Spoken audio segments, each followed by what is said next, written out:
Welcome back to Coldstream Rod Shop. I'm Derek Fraser. This is the final episode of the 32 Ford Roadster body build. In this episode, we're going to cover installing the trunk lid. There's a drip tray here that we have to install.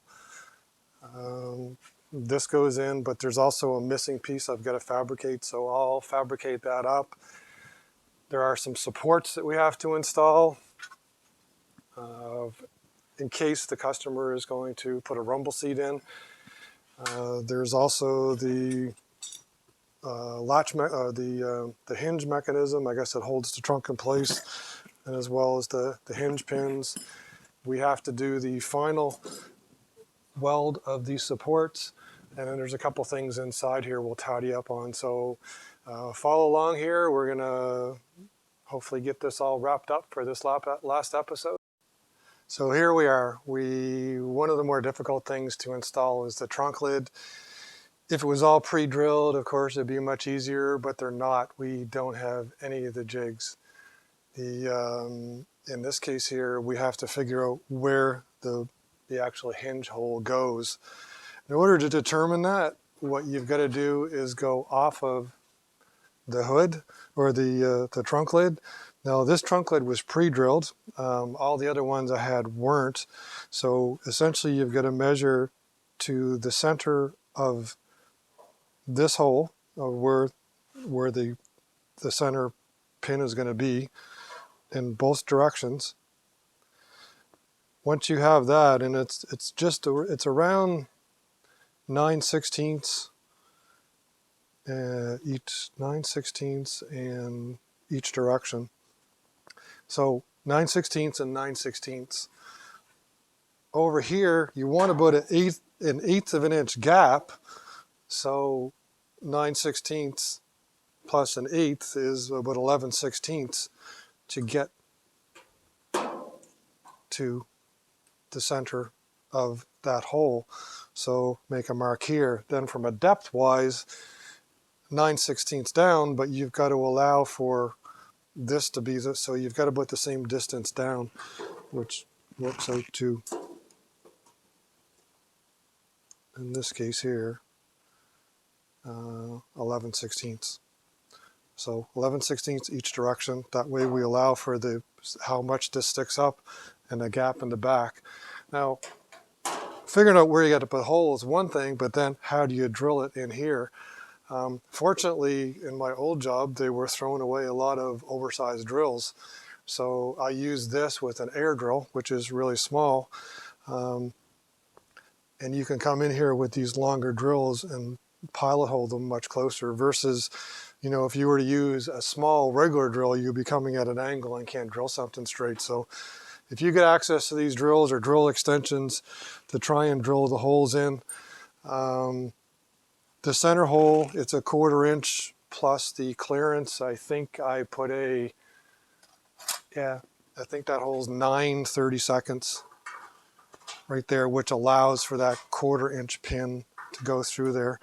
And then these larger holes, I'm not sure what size that one is. That's a 1/2 inch. Those are actually, no, that's not the one I used.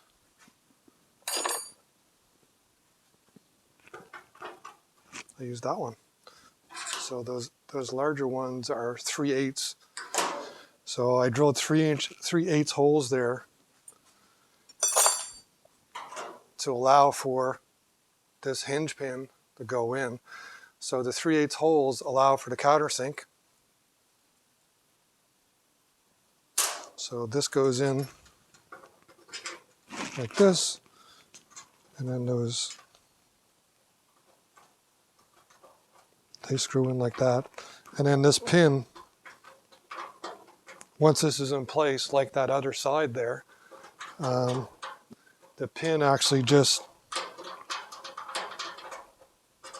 there you go, it just screws in and out. So that's how you put this hinge in. Over here on the hood, I don't have original ones, so I made this basically up out of a piece of plate steel. I drilled and tapped some 1/4, 20 holes into it.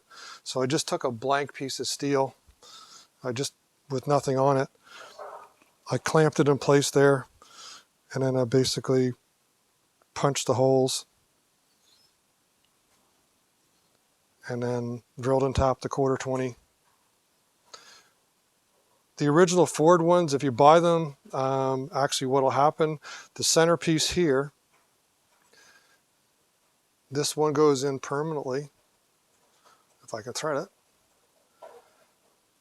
And then the back one actually has an adjustment, so that'll actually allow you to go up and down. I didn't buy those ones, I'm just using it like this. This will actually fit in place. I'll show you in a minute how it fits in place. So we'll put all that together, we'll put the trunk lid on, we'll show you going up and down, and we'll carry on. Here is the trunk installed. As you can see in here, the pieces that I just showed you, the inner brackets here that go on the inside of the trunk lid, and then there's the pin right there that comes through.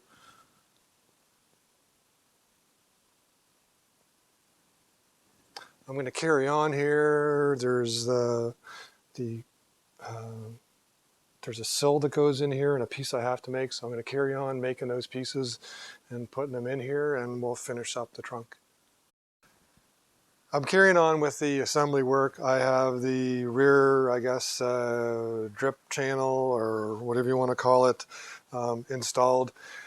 It's relatively straightforward to install. The missing piece, not sure if the camera lady can look up underneath there or not, but I had to make a piece up underneath here, which basically is a bent piece of 18 gauge steel, which screws into the back panel, and then the piece on top here just screws into it. Relatively simple, straightforward, nothing crazy to do. You can see the same piece here on the original, which is kind of beat up, but essentially that holds, the water runs down here. There's usually some hoses or whatever, or that'll drain to the bottom of the vehicle. And likewise, sometimes what we do is we'll drill holes here so that any water coming through will drain out. That'll be done later with the customer. A few more things I've got to do. I installed the bracket here, which will hold the deck lid up, and then now I have to install the pin in the right place, and then the latch mechanism down there. So I'm going to keep on going with this and just show you what I put in as I do it. Here's how you decide where to put the nut for the bracket that holds open the lid. So you would close the lid up with this installed, and then basically put a mark right here in the channel. And then when you open the channel, when you open the lid back up,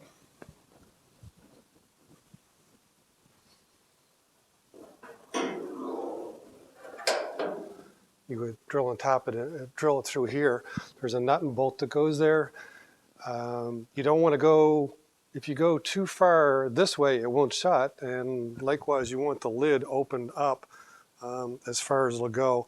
Some people will put hinges and everything else so that they could put the lid open, but we're just doing basically a stock, I guess, lid opening holder, or whatever you want to call it. The other thing that I did for the installation, we put in the rumble brackets. The rumble brackets aren't going to be used, but the customer wanted them put in, and they came with the kit. In order to determine where they went, I just basically went off of the 5 windows for position, measured where they were here, and then basically on the floor here, there's a spot that that's marked off where I can weld it to the floor. The supports over here are now welded to the fender wells. That's in place. Installed the little latch bracket that goes, and then I drilled the hole for the handle. Over in the front, I put the dash in. The dash is a little tricky to put in because basically you've got to position your dash here and then basically know where the hole is and then measure basically from this point up to here and then drill a hole through. These screws are, I believe, 1224 screws, so it's not that common of a screw size anymore. Most of the screws in here are actually 1224, but there's actually a couple 1024s in the corner.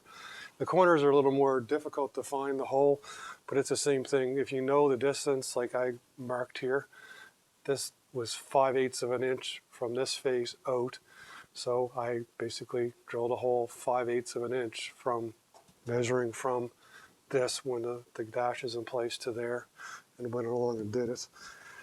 I think that's about it. Everything we did to it, it's pretty much all done for what the customer wanted me to do.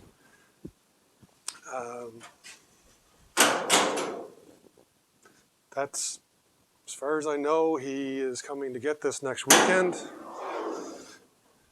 That's the end of the 32 Ford Roadster body build, making it out of 32 Ford Roadster second parts from Brookville. This is probably the fourth one that we've done. After this, our plan is the customer's going to come get this body and take it on its way. We're going to take our body that's behind the camera lady there and put it back on the frame, which is her Roadster. And we're also going to carry on putting the front end onto this in another episode. So that's it for now. Hopefully you enjoyed the 7 episodes on the 32 Ford Roadster body build. Please send any comments. Please hit the subscribe button. We're getting really close to our 1,000 subscribers. I would really appreciate it. And everybody take care.